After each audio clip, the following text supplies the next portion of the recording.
Hi there, everybody. Welcome back to another edition of Elk Calls here with Ethan Krupp, a Corvallis native who's been with the Bend Elks this summer. Have had great two outings these past two games, starting back in your hometown of Corvallis. That's really when you started to pop up on the scene. Retired 6 of the 9 batters you faced. What was the emotions like playing back in your hometown in this West Coast League that you've probably watched since you were little? It's always fun. I mean, I played in Corvallis before, so it was a good time. Just trying to make my family proud just because they were there. But I love playing at Goss. I think it's a good environment. I like being the away team. I think that's more fun because it gets a little more toxic. So I like that kind of vibe versus more of a home-based atmosphere.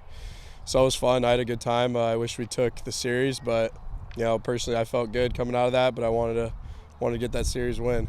And you've been on a hostile road environment now here again, and you were able to post a scoreless inning. What's been working for you well this summer, just pitching and feeling in rhythm?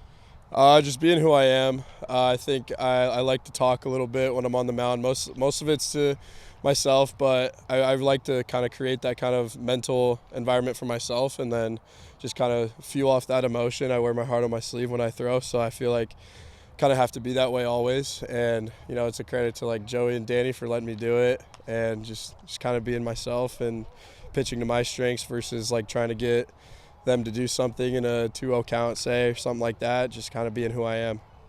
And wearing your heart on your sleeve, showing your emotion, just expressing yourself in so many different ways. It's allowed you to make so many different friends here in Bend. Just what has it been like developing relationships and developing chemistry and relationships with these guys? It's been good. I think the first week, we were still unsure, but, it's summer ball. We all come from different areas of the world. I mean, sure, we have a guy from Australia, but it's fun. I really like being able to do that, and like playing for Bend has been great. And I think just like the culture we have is, great teams need good team chemistry to win, and so we've kind of just been on a roll of that and like trying to figure out what works for everyone and kind of putting it together like a puzzle.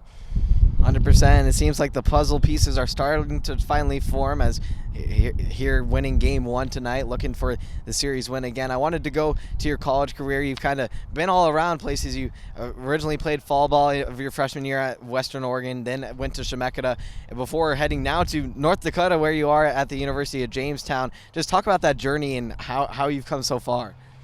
It's a weird one, to say the least, but no, I wouldn't trade it for the world. I think getting 3 different levels of experience has helped me a lot, just like learning the game of baseball, especially since I want to coach after I'm done playing. So I think, starting at Woo and then going to Chemeketa and having those memories and playing under Coach JJ, he was great for me and like developing as a player and a person off the field. And then going to North Dakota, it's a long ways away from home, but it's kind of set a different little like understanding of where the world is, I guess, like going from such a West Coast area, college town where I grew up, to a very small, obsolete college town in the middle of North Dakota. It snows a lot there, so going from rain to snow is a little bit interesting, but I've loved it. I love my teammates out there. They're great people, great town, great school. Coaching staff's great.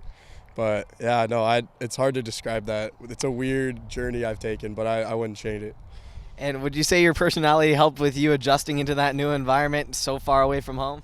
Yeah, I'd say so. It's pretty easy for me to kind of make friends. I'm very talkative. Normally I'm very like not outgoing, but I kind of had to be just to get to know my new teammates and just playing in so many different summer ball leagues. I've definitely gotten a lot more outgoing and just being like trusting who I am as a person and just being like, okay, well, this is me, like whatever, like you guys can accept it or not, and just kind of just doing my thing, I guess.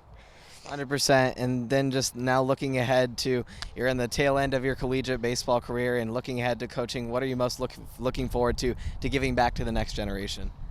I think just all the life lessons I've learned from baseball. It truly teaches you everything that you need to know. I think everyone should experience some sort of lesson like that baseball can teach you, because it's a game of failure and you got to learn to accept failure in your life, and it's going to come and you can't get too high or too low. And I've just kind of been figuring that out, so I'm excited to like give that mental aspect to the next generation, and then just doing what my coaches have done for me and creating like a family-like environment and making it about the players versus like just it's about the coaches or the game of baseball itself.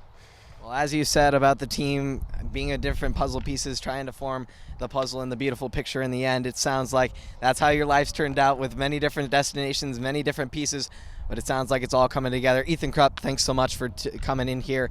Game 2 between the Drifters and the Elks coming up tonight at 6:35.